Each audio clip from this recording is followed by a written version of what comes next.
दोस्तों, अगर शेर जंगल का राजा है तो आसमान का राजा बाज है। बाज, जिसे हम अंग्रेजी में ईगल कहते हैं, एक बेहतरीन शिकारी पक्षी है। इस पक्षी की दुनिया भर में विभिन्न नस्लें फैली हुई हैं। ये दुर्गम से दुर्गम इलाकों में रहने के अनुसार खुद को ढाल लेते हैं। फिर चाहे समुद्र हो, चाहे घने जंगल या ऊंचे पर्वत, हर पर्वत की ऊंचाई बाज के सामने बौनी ही रहती है। जिस उम्र में अन्य पक्षी चहचहाना सीखते हैं, उस उम्र से ही बाज के कठोर जीवन जीने की ट्रेनिंग शुरू हो चुकी होती है। ये ट्रेनिंग ऐसी होती है जिसमें अगर प्रतिद्वंदी फेल हुआ तो नतीजा सिर्फ मौत ही है। माँ बाज अपने छोटे बच्चों के पंखों में जरा सी मजबूती आते ही उस बच्चे को अपने पंजों से पकड़कर आसमान की ऊंचाई पर ले जाकर छोड़ देती है। नन्हा बाज लहराता हुआ नीचे गिरता है, मौत को सामने देखता है तो डर के मारे पंख फड़फड़ाना शुरू कर देता है। यानी जिस ऊंचाई पर कोई जवान कौवा या चिड़िया नहीं उड़ पाएंगे, बाज का बच्चा उड़ान सीखता ही उस ऊंचाई से है। तेज हवा के थपेड़ों का रोजाना सामना होने के कारण जवान होते होते इस बच्चे में इतनी शक्ति और हिम्मत आ जाती है कि अपने आकार से 10 गुना बड़े जीवों को भी मार डालता है।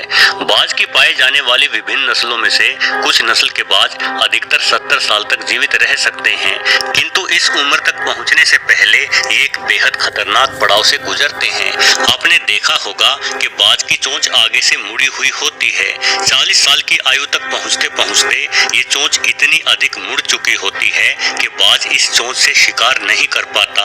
साथ ही बीती उम्र के साथ बाज के पंख इतने भारी हो जाते हैं कि बाज को उड़ने में भी बेहद मुश्किल आने लगती है। उम्र के इस अनोखे पड़ाव पर शिकार ना कर पाने के कारण बाज के मरने के हालात आ जाते हैं, किंतु आसमान के इस राजा ने हार मानना नहीं सीखा। बाज अपनी चोंच को पत्थरों पर पटकने लगता है। इस क्रिया में इसे भयंकर पीड़ा होती है, किंतु ये हर पीड़ा को सहते हुए बिना किसी शिकायत के लहूलुहान होकर अपनी चोंच के अगले हिस्से को तोड़ डालता है। बाज का ये बलिदान इसका जीवन बचा लेता है और इसकी चोंच नए सिरे से बढ़ती हुई फिर से बाज को शिकार करने योग्य बना देती है, किंतु अभी भी बाज अपने भारी हो चुके पंखों के कारण कम सक्षम होता है। इसलिए अपनी नई उगी हुई चोंच से सबसे पहले बाज अपने पंखों को ही उखाड़ना शुरू कर देता है। दर्द तो इतना होता है कि अगर कोई दूसरा पक्षी हो तो मारे दर्द के ही मर जाए, किंतु आसमान पर राज करने वाला बाज अपने उसी आसमान को फिर से हासिल करने के लिए सारा दर्द सहता है। बाज को अपने इस बलिदान और तपस्या का फल मिलता है और अगले कुछ महीनों में इसके नए और बेहतर पंख उग आते हैं, जिनके दम पर ये बाज एक बार फिर से आसमान की ऊंचाई हासिल करता है। दोस्तों, अधिकतर पक्षी मौसम के आधार पर एक स्थान से दूसरे स्थान पर पलायन करते हैं। अधिक ठंड होने की स्थिति में पक्षी कम ठंडे इलाकों में पहुंच जाते हैं। ऐसा करते समय ये हजारों किलोमीटर की यात्रा करते हुए एक देश से दूसरे देश तक जा पहुंचते हैं, किंतु बाज ऐसा नहीं करता। ये किसी भी मौसम और किसी भी परिस्थिति को झेलने की काबिलियत रखता है। इसलिए यदि भोजन की उपलब्धता बनी रहे तो बाज जीवन भर एक ही स्थान पर रह सकते हैं। नर और मादा बाज मिलकर एक बड़ा घोंसला बनाते हैं। कई बार बाजों के 6 फीट लंबे घोंसलों को भी देखा गया है, यानी इन घोंसलों में एक इंसान भी समा सकता है। मादा 2 से 3 अंडे देती है। लगभग 30 से 35 दिनों तक अंडों को सेने के बाद इन अंडों में से चूजे निकल आते हैं। इस दौरान नर बाज भी लगातार मादा के साथ रहता है और मादा और बच्चों की सुरक्षा एवं खाने का पूरा इंतजाम करता है। लगातार खाना जुटाने की मेहनत करने के इस मुश्किल सफर में नर बाज का वजन मादा की तुलना में कोई 30% कम हो जाता है। वैसे बाज की अधिकतर प्रजातियों में मादा बाज नर की तुलना में 20% अधिक बड़ी तो होती ही है। मांस के रूप में एक बेहतर प्रोटीन युक्त भोजन मिलने के कारण बाज के नन्हे बच्चे बेहद तेजी से वृद्धि करते हैं। जन्म के कोई 1.5 महीने बाद ये बच्चे ताकतवर और उड़ान भरने के काबिल होने लगते हैं। बाज की अनूठी खूबियों में से एक खूबी है इसकी तेज नजर। वैसे तो अधिकतर पक्षियों की नजरें बेहद तेज होती हैं, किंतु बाज का इस मामले में कोई सानी नहीं है। ये आसमान की ऊंचाइयों से भी घास में रेंगते चूहे तक को देख सकता है। साथ ही बाज एक ही बार में 2 अलग अलग वस्तुओं पर अपनी आंखों को फोकस कर सकता है। आपने महसूस किया होगा कि किसी कैमरे की ही भांति जब आप नजदीक की वस्तु पर फोकस करते हैं तो दूर की वस्तुएं आपको धुंधली दिखाई पड़ती हैं। वहीं जब आप दूर की वस्तु पर फोकस करोगे तो नजदीक की वस्तु धुंधली हो जाएगी। किंतु एक बाज एक ही साथ अपने नजदीक भी और दूर भी बिल्कुल साफ साफ देख सकता है। यानी देखने के मामले में ये हम इंसानों से तो बहुत आगे है। फिलीपींस और आसपास के द्वीपों पर पाया जाने वाला फिलिपाइन ईगल दुनिया भर में पाई जाने वाली बाजों की 60 से अधिक प्रजातियों में सबसे बड़ा है। एक पंख से दूसरे पंख तक इनका फैलाव 7 फीट तक हो जाता है। फिलीपींस में इस बाज को बंदरमार बाज कहा जाता है क्योंकि ये बाज मुख्यतः बंदरों का ही शिकार करता है। 5 से 7 किलो भारी ये बाज 20 किलो से भी अधिक भारी बंदर को एक ही वार में मार डालता है। ये अपनी मजबूत टांगों और इंसानी उंगली जितने लंबे पंजों से बंदर के ऊपर इतना तेज वार करता है कि बंदर की खोपड़ी तक टूट जाती है। ये बाज बड़ी ही आसानी से एक इंसानी बच्चे को भी उठाकर ले जा सकता है। बंदरों के अलावा ये शिकार करने वाली और मांस खाने वाली जंगली बिल्लियों तक को अपनी खुराक में शामिल करता है।